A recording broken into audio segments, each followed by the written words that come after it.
Olá, povo de Deus, quinto domingo da Páscoa, 7 de maio de 2023. A nossa reflexão de hoje é a partir de Atos 6, de 1 a 7, primeira carta de Pedro 2, de 4 a 9 e João 14, de 1 a 12.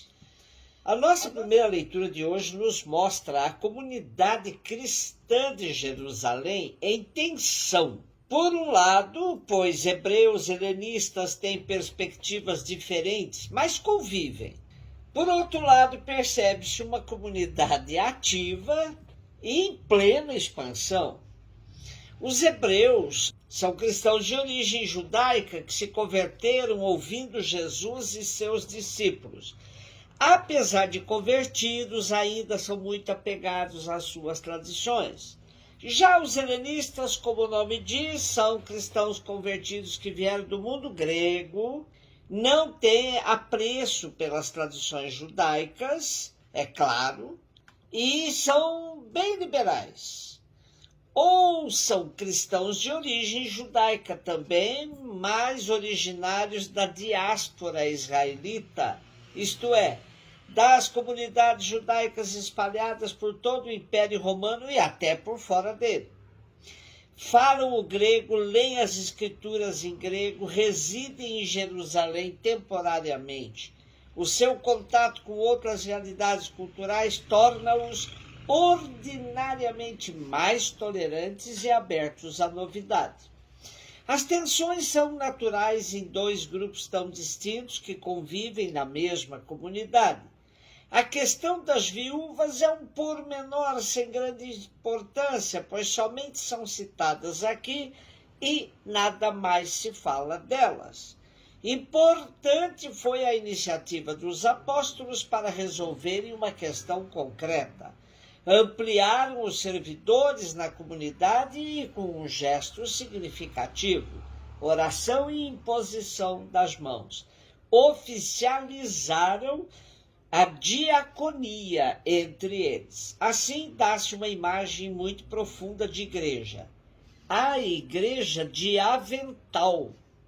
É com esse testemunho que Lucas atesta que a palavra do Senhor se espalhava e o número dos discípulos crescia muito em Jerusalém e grande multidão de sacerdotes judeus aceitava a fé.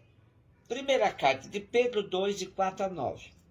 Já há algumas semanas estamos lendo a primeira carta de Pedro, que tinha como endereço as comunidades pobres da Ásia Menor. A alegria da boa nova cristã não os tirava, não os livrava da aflição pela ameaça constante da perseguição que se avizinha. O contexto do final do primeiro século, ali pela década de 80, era de grande hostilidade já. Era preciso animar os cristãos para que se mantivessem firmes e com coragem para suportarem todas as adversidades. A certeza de estarem fazendo parte de um edifício que tem em Cristo a sua pedra principal é bastante confortante. A metáfora das pedras vivas é um convite a viver o seguimento de Cristo, a pedra angular rejeitada pelos construtores, mas que se tornou o sustentáculo de todo o edifício que é a igreja nascente. João 14, de 1 a 12. Disse Jesus a seus discípulos: não se perturbe o vosso coração, tendes fé em Deus, tendes fé em mim também. Na casa de meu pai há muitas moradas.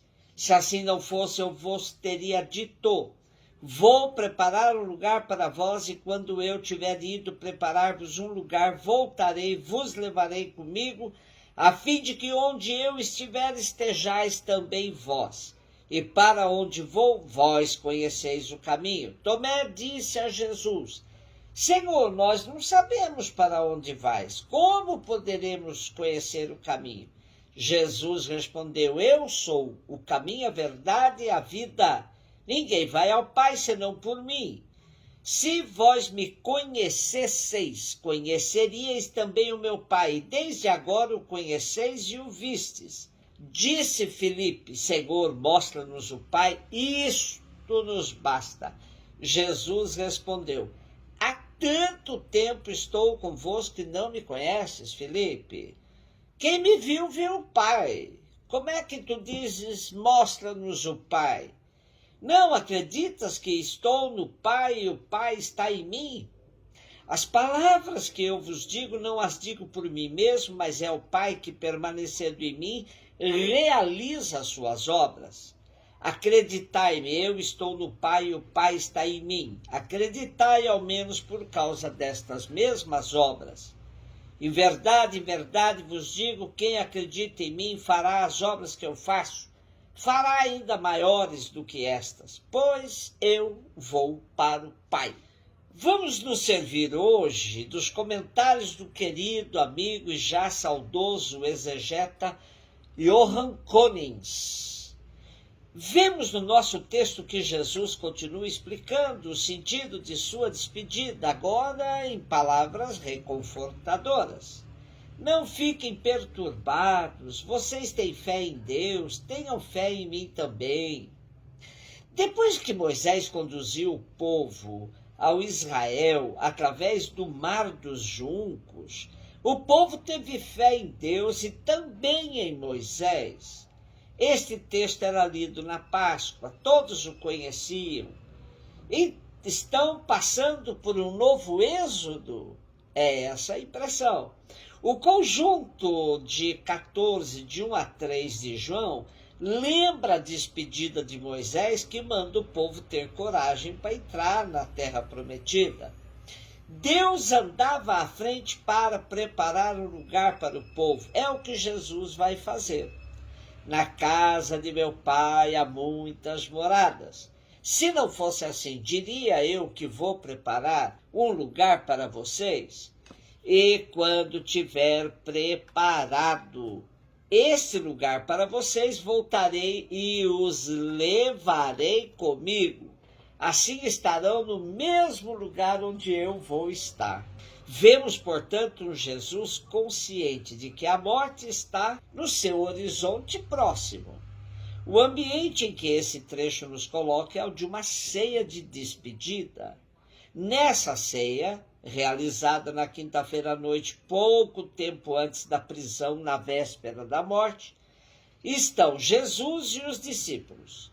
E no decurso da ceia, Jesus despede-se dos discípulos e faz-lhes as suas últimas recomendações. As palavras de Jesus soam a testamento final. Ele sabe que vai partir para o Pai e que os discípulos vão continuar no mundo. Os discípulos, da sua parte, já perceberam que o ambiente é de despedida e que daí a poucas horas o seu mestre lhes vai ser tirado. Estão inquietos, preocupados. A aventura que eles começaram com Jesus na Galileia terá chegado ao fim? Essa relação que eles construíram com o Mestre irá morrer? Os discípulos não sabem o que vai acontecer, nem que caminho vão a partir daí percorrer. Sobretudo, não sabem bem como é que manterão, após a partida de Jesus, a sua relação com ele e com o Pai. É neste contexto que podemos situar as palavras de Jesus que o Evangelho de hoje nos apresenta. E é bem evidente que a liturgia deste quinto domingo da Páscoa quer evidenciar algumas características da igreja nascente sob o espírito do ressuscitado. Uma igreja da diaconia, isto é, do serviço. Uma igreja cujos membros são pedras vivas de um edifício espiritual, testemunhando o amor de predileção de Deus Pai.